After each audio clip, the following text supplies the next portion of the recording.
Hola, mi nombre es Ivana Gasly y junto con mis compañeros les vamos a explicar cómo obtener ATP a partir de glucosa. ¿Sabes qué es la glucosa y qué es el ATP? Bueno, si no lo sabías, el día de hoy te lo voy a explicar. La glucosa es un monosacárido con 6 carbonos, 12 hidrógenos y 6 oxígenos. Es la fuente principal de energía de nuestro cuerpo y se obtiene en casi todos los alimentos dulces. El ATP o trifosfato de adenosina es un nutriente fundamental para la energía de nuestras células y está compuesto por una base nitrogenada que es la adenina, por un azúcar de 5 carbonos que es la ribosa y por 3 ácidos fosfóricos. ¿Te has preguntado cómo ingresa la glucosa a las células? Bueno, eso es gracias a los transportadores de glucosa.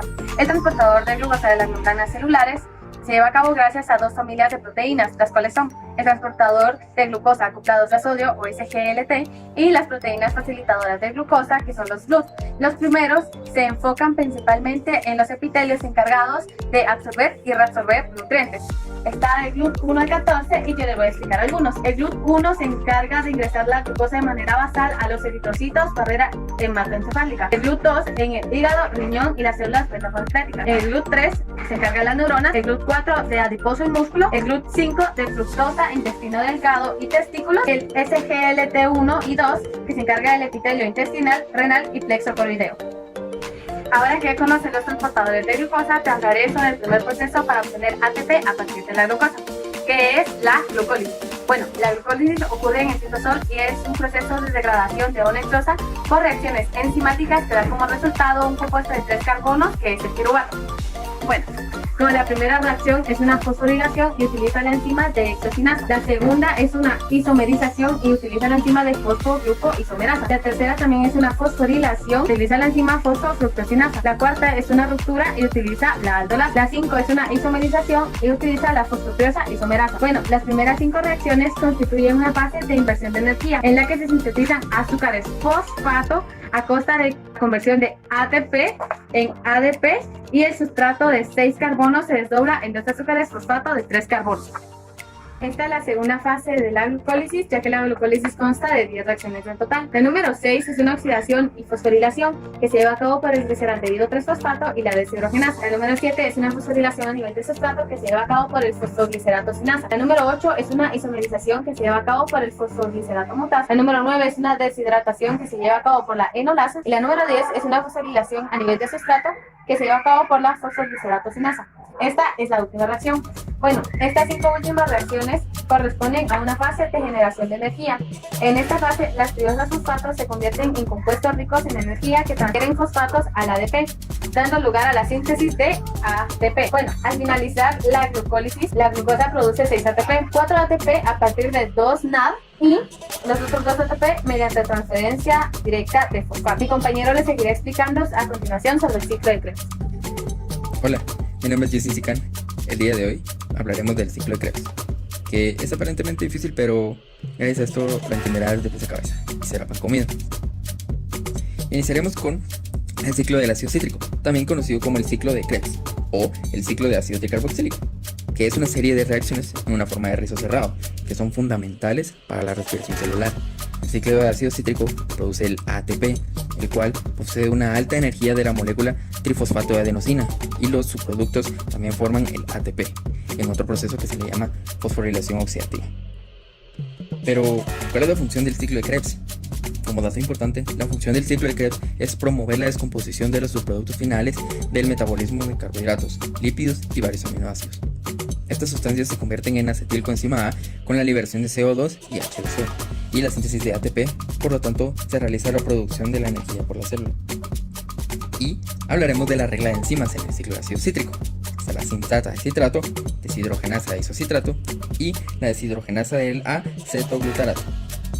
La sintasa de citrato es responsable del índice de reacción en el primer paso del ciclo, cuando el acetilcoenzima A se combina con ácido oxalacético para formar el citrato, el cual es inhibido por altas concentraciones de ATP, de acetilcoenzima A y de NADH, que indique un alto nivel de suministros de la energía. La molécula producida en la reacción del citrato puede también actuar como inhibidor de la reacción. Pero, ¿por qué? Pues porque todo esto es porque el acetate de citrato es inhibido por el producto final del ciclo del ácido cítrico, como el ATP, el ADP, el cifosfato de adenosina, que trabaja como activador alostérico de la enzima, mientras que el ATP se forma del ADP, por lo tanto que el índice del cítrico produce cuando la célula tiene un alto nivel de ATP. La deshidrogenasa del isocitrato. La deshidrogenasa del isocitrato de la enzima es un catalizador importante en el tercer paso de la reacción. Regula la velocidad a la cual el isocitrato del isómero del citrato pierde un carbono. Y esto es para formar el acetoglutarato de la molécula de 5-cicarbono. La coenzima NADH es un producto de la reacción y en los niveles actúa como inhibidor directamente dislocando las moléculas positivas del NAD, que se forma de la deshidrogenasa del acetoglutarato de la enzima. Es otro catalizador importante en el cuarto paso del ciclo, en donde el acetoglutarato también pierde un carbono y se combina con coenzima A para formar el succinil coenzima A. Los dos productos de la reacción del coenzima A y del NADH, ambas succinil coenzima A, trabajan como inhibidores en las grandes concentraciones. Y como datos a destacar, tenemos que uno de los más importantes es que por cada que existe una vuelta del ciclo del ácido cítrico se gana 12 de ATP. También se dice que sus características están que es capaz de transformar los productos como azúcares, grasas y proteínas en energía. El ciclo se detiene a falta de oxígeno y se lleva a cabo en la mitocondria. Muchas gracias, los dejo con mi compañero. Mi nombre es Julia Fernanda López Argueta. El día de hoy les voy a hablar sobre el ATP a partir de la oxidación completa de la glucosa. La glucólisis ocurre prácticamente en todas las células vivas. Cada uno de sus pasos es catalizado por una enzima específica. La energía de ATP a partir de la glucosa para calcular el ATP total para la oxidación completa de la glucosa en condiciones aeróbicas que combina el ATP producido a partir de la glucólisis, la oxidación de piruvato, el ciclo ácido cítrico y el transporte de electrones. El ATP a partir de la glucólisis, la oxidación de la glucosa almacena energía en dos moléculas de NADH, así como dos moléculas de ATP a partir de la transferencia directa de fosfato. Sin embargo, la glucólisis ocurre en el citoplasma y el NADH producido no puede pasar a través de la membrana mitocondrial. Por tanto, los iones hidrógeno y los electrones de NADH en el citoplasma se transfieren a compuestos que pueden entrar a las mitocondrias. En este sistema de transporte, el dihidroxiacetona fosfato producido en la glucólisis se reduce al glicerol 3-fosfato usando NADH más hidrógeno, que genera NAD para la glucólisis. El glicerol 3-fosfato, que puede cruzar la membrana mitocondrial, proporciona los iones de hidrógeno y los electrones que se transfieren de FAD a FADH2. Se produce junto con dihidroxiacetona fosfato que regresa al citoplasma. Por tanto, la transferencia de electrones de NADH en el citoplasma a FADH2 produce 2 ATP en lugar de 3. En la glucólisis, la glucosa produce 6 ATP, 4 ATP a partir de los 2 NADH y 2 ATP mediante la transferencia directa del fosfato. El ATP a partir de la oxidación de 2 piruvatos.